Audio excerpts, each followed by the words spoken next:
Get Advisor Fit with Olivia Looper, a series of interviews with financial consultants and industry experts helping financial advisors strategize, market, and grow their business using core fitness values and analogies. Do something today that your future self will thank you for with Get Advisor Fit.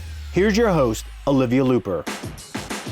Hey guys, welcome to Get Advisor Fit. I'm so glad that you've come back again. Today we have an amazing guest that I cannot wait to share with you. I was actually on this guest podcast recently. The episode hasn't yet been released, but we had a lot of fun, so I know this is going to be great. Welcome, Matt Halloran, your friendly neighborhood podcasting expert, no pressure or anything, and the co-founder of ProudMouth and the expert behind the new course offering Influence Accelerator Academy, which I'm sure he will tell us about. Welcome, Matt. How are you? I'm great. Thanks for having me on the show. Absolutely. I'm so happy you're here. I have a confession before we start, which I didn't tell you last time, but I watched one of your webinars a few years ago on podcasting. Actually, I didn't actually watch it at first. My husband watched it and I said, you need to watch this and take notes because I have all this stuff to do. And he watched it and he was like, this is actually legit. You might want to watch it yourself. So I was like, okay. And I did. And at the time it was so I could learn how to help my advisor clients who were interested in podcasting. It wasn't for myself necessarily. I'm not a person who was super into podcasts at the time. I was kind of like, oh man, here's another thing to keep up with. But you kind of changed my mind. So let's just got that out there. Yay. So I've been following you for a bit. And I know that, most people in our industry know who you are, but why don't you give us a little rundown for those who are new? Sure. I started actually behind the microphone at 13. I was Madman Matt Halloran on my local high school radio station. And I remember getting off my first show, Olivia, and I ran into my advisor's office, and her name was Chris Kirkpatrick. And I said, Mrs. Kirkpatrick, I know what I want to be when I grow up. And she goes, please tell me it's not a DJ. And I was like, ooh, like right out of the like wind out of the sails. And she basically said, look, it's really, really hard to get an actual career in this. And so life happened and lots of things happened. Became a therapist, realized I wasn't very good at being a therapist. And so I became a consultant in financial services. So I worked with a company called Peak, which is now called Carson Consulting, which is where I cut my teeth in financial services, spoke in front of thousands of advisors, worked with hundreds of them with their practice management, went out on my own after I published my first book, The Social Media Handbook for Financial Advisors, which was way too early. I should have published that book 2 years after it came out because no broker dealer was allowing any advisor on social at the time. And then about 6 years ago, I met this crazy Canadian guy, and we were at a conference together, and we just clicked. And we were like, look, we have to figure out a way to work together. I don't know what this looks like right now. And that's my now partner, Kirk. 5 years ago, we became Top Advisor Marketing, and we didn't even have a product offering. So we didn't have a viable product for the first year, roughly. That's when we were building and testing. I was doing all of the interviews, writing most of the social media. I was doing all of the editing of the podcasts. We only had like 5 or 6 clients, so it was manageable. But now we have over 100. We've produced over 4,000 episodes and about 50,000 social media posts. And much like you, Olivia, we try our best to find the advisor's voice and help them get that voice out into the marketplace because we're tired of them feeling like they're the best kept secret. And we know that podcasting is a great way for them to get their voice out into the marketplace. And so we did change the name of the academy. So I actually have to check what my team sent to you from my bio, but it is now called the PodRocket Academy. So we just officially launched that about 30 days ago, about 30 days ago from when we're recording this. We already have 300 people in there. Our goal is to get to 1,000 paying members by the end of this year. But the nice thing about the Academy is for those people who want to do it themselves, we teach you everything you need to know, everything from editing to cover art to how to do a professional intro and outro, then how to take it and turn it into social media. We got tech stack videos to teach you how to use the tech that we use. we realized, Olivia, very simply that I can't help everybody. It's like you, right? You have a very labor intensive business model. So do we. And so this was a way for us to scale and help more advisors. Yeah, I love it. I'm super inspired by it because, I found myself in the same boat where you want to be able to help as many people as you possibly can, but you're only one person. And even with the greatest team in the world, I have a hard time, I guess they say letting go of the vines or the reins. Everything's still, I feel like I'm quality control. Everything still has to go through me. So I'm actually trying to formulate what that would look like, what kind of, course I could put together for advisors. I mean, that sounds perfect. I know that this is something that there are, just scores of advisors who actually would be good at it, but just are lost as far as even what's the first step. So now it's called PodRocket, the PodRocket Academy. I love it. I'm sorry. I took that from your LinkedIn profile. So it wasn't your staff. Don't worry. It was me. That's great. I mean, that's great to hear. I'm going to definitely plug that for especially my advisors that have been asking and wanting to dabble in podcasts. Well, the most important thing is it's not just for advisors, and I should really clarify. So we built this, yes, for like a solopreneur, right, and an advisor. But if an advisor has a team, one of the biggest issues, and I know you've experienced this with all the advisors that you work with, is there's not a lot of training in marketing for marketing assistants or even assistants who help the advisor with their content creation or their marketing. And we really built the academy more for them so that they can get a really robust education in all things content marketing. And so that the advisor can feel like they're helping to contribute to the personal growth and development and professional growth and development of their team members. They are a perfect candidate for the academy. And honestly, for $99 a month, you get all sorts of coaching, all of these courses. It's a deal you just can't pass up. Yeah, I mean, I spend $100 on way less important things than that. You and me both. Yeah, we won't go there though. So, I mean, I guess I'm just curious. I mean, it seems like everything is taking off just remarkably for you. Did you feel like at all the COVID stuff and everybody like becoming more virtual was, an accelerant to these programs for you? Oh gosh. So we not only doubled our team, but we've doubled year over year. Well, we've doubled for the last 2 years. We've doubled both team and clients. And so, yes, this has been, we're an entirely virtual company. So we didn't have the same issues that a lot of business owners had because everybody already works from home. And so that was a big plus for us. We have been an entirely virtual company since the beginning. I've only physically met in person my business partner 5 times in 5 years. And so, I mean, I see him every day. Like we do Skype and we do video chats all the time, but and I feel like I have a magnificent relationship with him. I know his family, but to the virtual component of it. And I also think that it really woke advisors up to realize that you have to communicate to your ideal client prospect differently, because what's happened and what advisors try to do is control things that they shouldn't control. So for instance, webinars or seminars, right? So I'm going to do a seminar. It's a point in time. It's Thursday at 7:00. I'm buying you dinner. Well, what happens if Thursday at 7:00 doesn't work for me?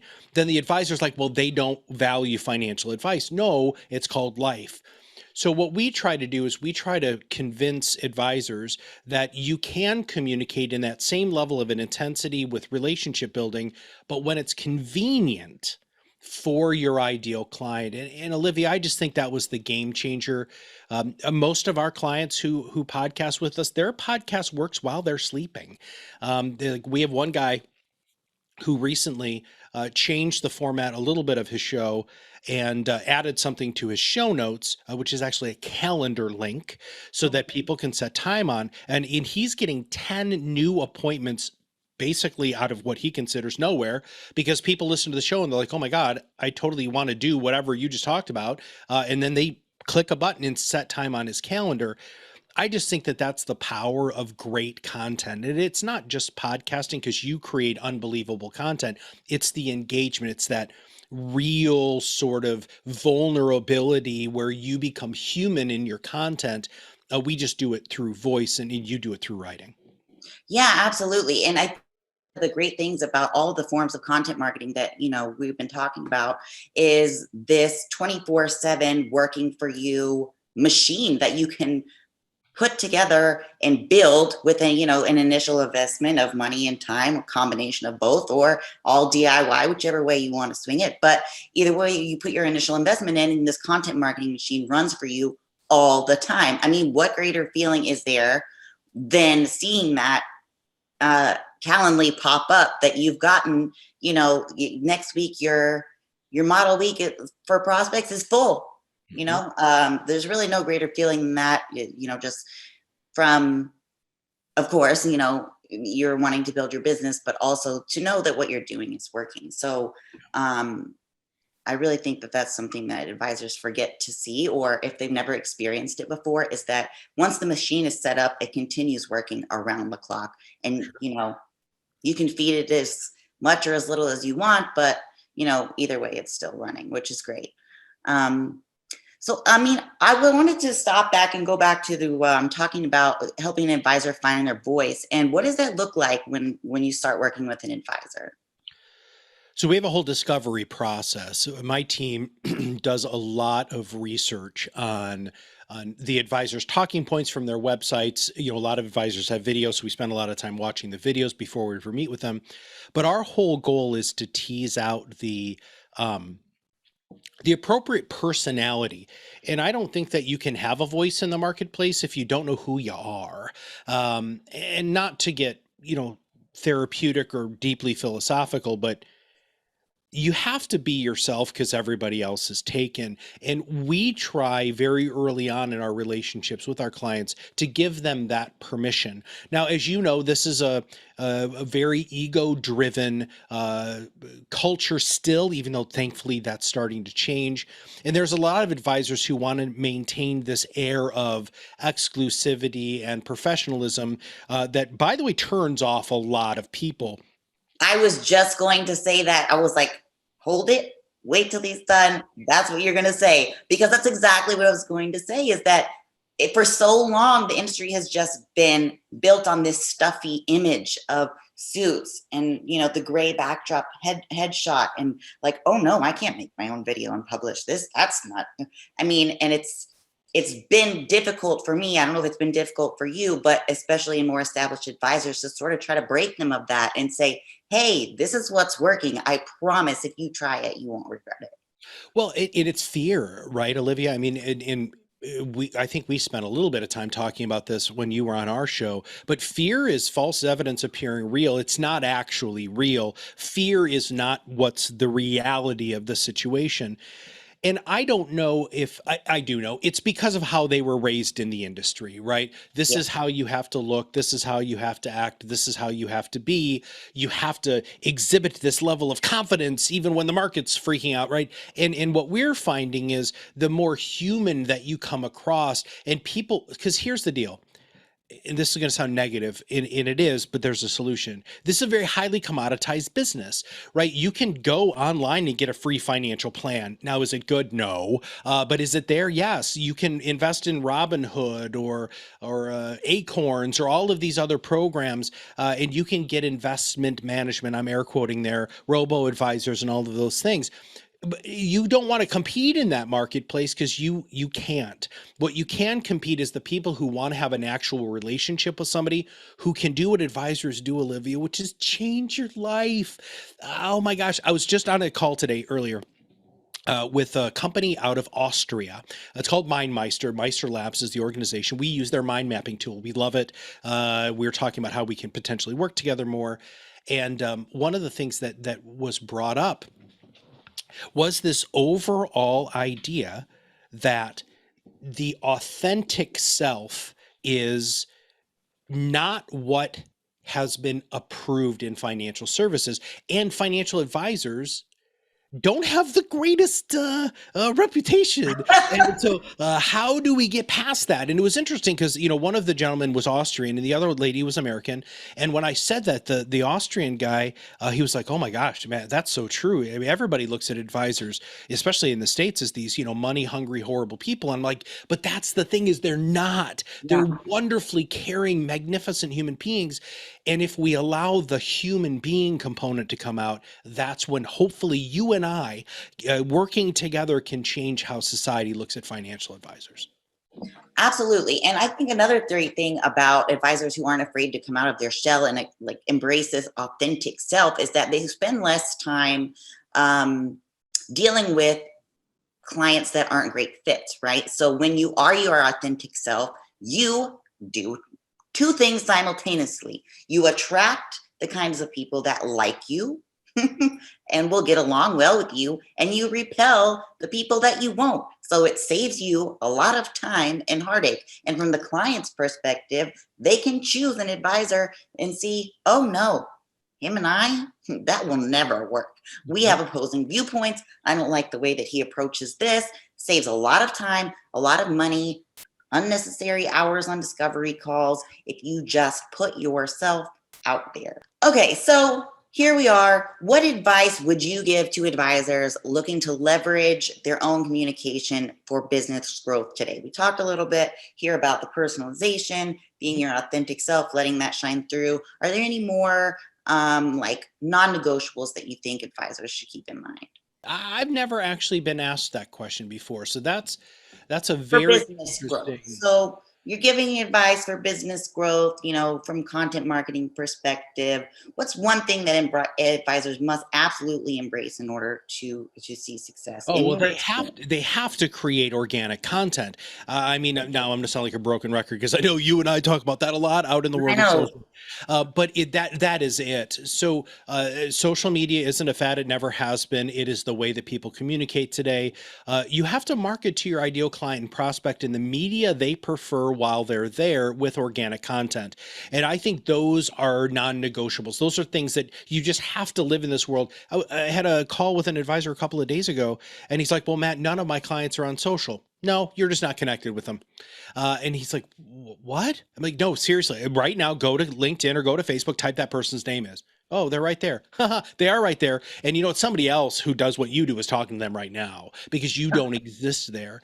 The other thing that's absolutely non-negotiable is you have to have a niche or a niche, as my Canadian friends say. And the reason why is because you can't compete with Fidelity and Edward Jones and in Fisher Investments and Edelman Investments and Dave Ramsey and Susie Orman and the list goes on, Jim Cramer, right? You can't market to them because you don't have the money and you also don't have the panache or the appeal. So the more focused you are, the better off you're going to be, because then your content will talk to that specific market. And by the way, women is not a niche because they're 51% of the population. People who are retiring is not a niche. That is a huge number of Americans. You need to get this down to 100,000 people or less that you can send your message to, and then you have to be patient. And as well as I do as an entrepreneur, we're not the most patient people in the world. We want everything to happen yesterday,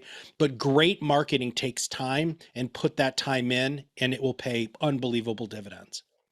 Absolutely. Thank you so much. I mean, I know, like you said, you and I, we talk about this all the time. So to us, it feels like broken record stuff. And I think I take that for granted sometimes when I'm talking to advisors. And I always have to remind myself, like, this is not their everyday language. So I need to make sure that I'm covering first base before we're trying to, make a home run.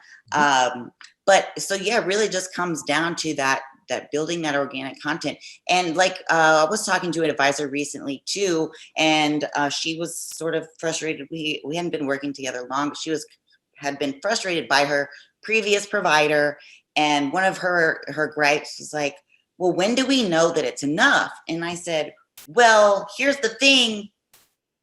you are expected as a business owner to do this social media, to send emails. This is never changing and it's never going away. So what is enough? I mean, I guess we could measure that by you get your certain assets under management that you want. I don't know, but for client retention purposes, as well as keeping your pipeline full, so that when your client dies and their heirs don't come to you, or they have a problem and they want to go somewhere else, you have a way to keep food on the table. I mean, Sure. obviously that's a hyperbole, but none of this is going away. It's just the way the world works now. So you can do a lot or a little. If you really need to up your revenue generation, then you can do more. But there is a baseline that's expected for all business owners, as far as the social media creation, as far as keeping in touch through email, or whatever platform you like. If you do podcasts, webinars, these things, it's sort of what's normal. And that's that question. When do you know it's enough? Well, I guess when you retire, you can be done with it. I don't know. And it is really a beast that is never satiated, right? You can never give it enough. And it's also really interesting because it depends on the platform from a content creation standpoint. In fact, I was just talking to my team about this this past week, because I was at a conference and we were live streaming at the conference, and they probably tweeted 50 times. All right. Now, Olivia, if you wrote 50 pieces of LinkedIn content and tried to put that out in a day, people would just unfollow you. Yeah. So you have to understand that each platform has its own kind of rules, social mores, and folkways that you have to live within. And that's part of your niche discussion. Your niche discussion is, where am I going to post, and therefore how much content do I need to create? And the other thing that I think is wonderful is it's not an or, it's an and.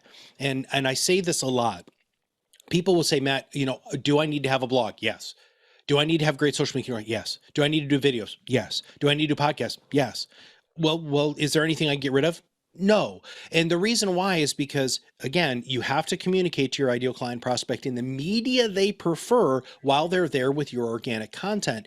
So we'll get people who call us all the time and say, okay, Matt, I want to do podcasting or video. And I said, well, you can't do both. You should do both. And they're like, well, do I take the 27-minute video of the podcast and turn it on YouTube? You can. Or what's better is you shoot a less than 3-minute video about what you just talked about. And so you have to understand, and thankfully, Olivia, there's people like you out there who understand that, the rules of this game that we know we have to play. It's table stakes now, right?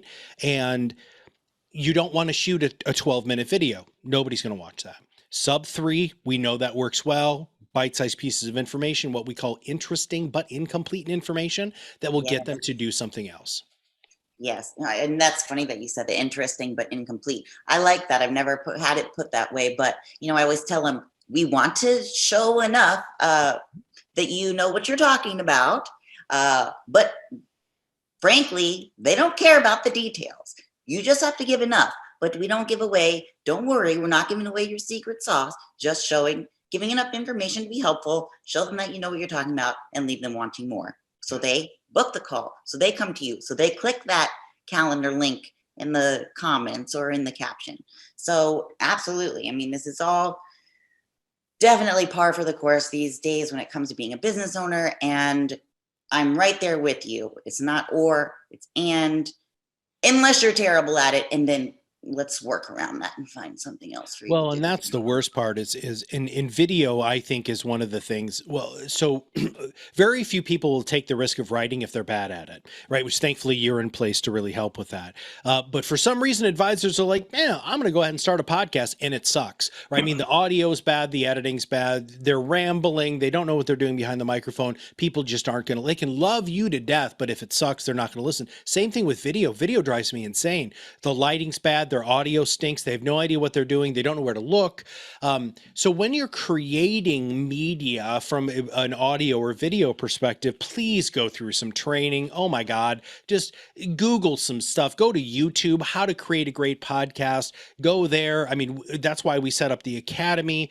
There's some great thought leaders in video, like our friends at Idea Decanter. They're putting out video stuff all the time on how to be great behind the camera.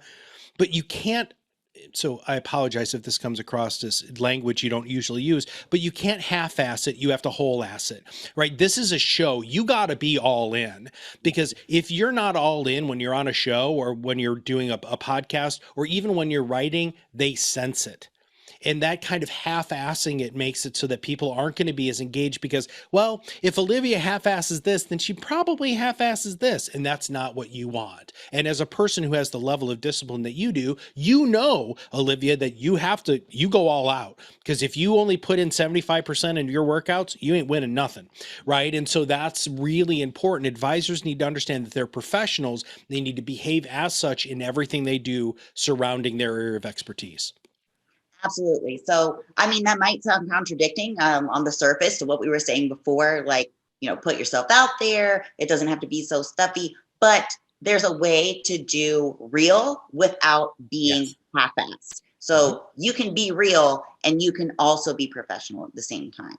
So it's not, they're not mutually exclusive. So, well, Matt, it has been a wonderful talking with you. I am definitely going to be plugging your PodRocket Academy because I think that's a great resource that a lot of advisors can use. And if you don't want to do it yourself, you can contact Matt and his ProudMouth services and they can help you out. Would you like to leave us with anything else today, Matt? Yeah. Here's the thing. Figure out what you love to do and figure out how to do that in the world of marketing. Also figure out, you have to figure there's three things. It's frequency, intensity, and duration, right? How often do you need to post content? How intense does the information need to be? And then how long do you want it to be? If you make those decisions, then what medium you're going to use is going to be very apparent, right? Long form blogs, short form posts, short form blogs, audio podcasts, audio snippets, video stuff, whatever you want to do. But if you're not doing it, somebody else is doing it and your clients are paying attention. That is just the reality of the world that we live in. I'm not saying that you have to be on every single solitary social media platform, but wherever your ideal client is, you need to be there and you need to be paying attention. And finally, you have to show you're listening. And part of that is you can't just talk at people. It needs to become a social conversation. So when you post something on LinkedIn, Twitter, Facebook, TikTok, Instagram, wherever you are, if somebody likes, comments, or responds to it, you have to have the discipline to go in and even just say thank you so that they know you're listening. Because even though a lot of people don't like, comment, and share, the people who are interacting with your content are seeing how you're interacting with the people who do. So please make sure that it's a conversation that you're listening. And Olivia, thanks for having me on your show. Absolutely. And I can't wait till we meet again. That's it for today, guys. To learn more about Matt and his company, you can visit his website at proudmouth.com or connect with him on social media. Of course, you can subscribe to his podcast. To learn more about my firm and how we help advisors get more leads and keep more clients, please visit lexiconcontentdevelopment.com or come see me on social and subscribe to this podcast to hear all the latest tips from the greatest financial services industry experts around. Until next time, this is Olivia reminding you to lift heavy, invest often, and market your assets. Thanks for listening to Get Advisor Fit with Olivia Looper. To learn more about Olivia and how her firm, Lexicon Content Development, can help you, visit lexiconcontentdevelopment.com. If you want to reach out to Olivia on LinkedIn, you can find her at Olivia Looper Lexicon. And if you'd like to follow Olivia on Instagram, you can find her at Lexicon Content Development. Till next time.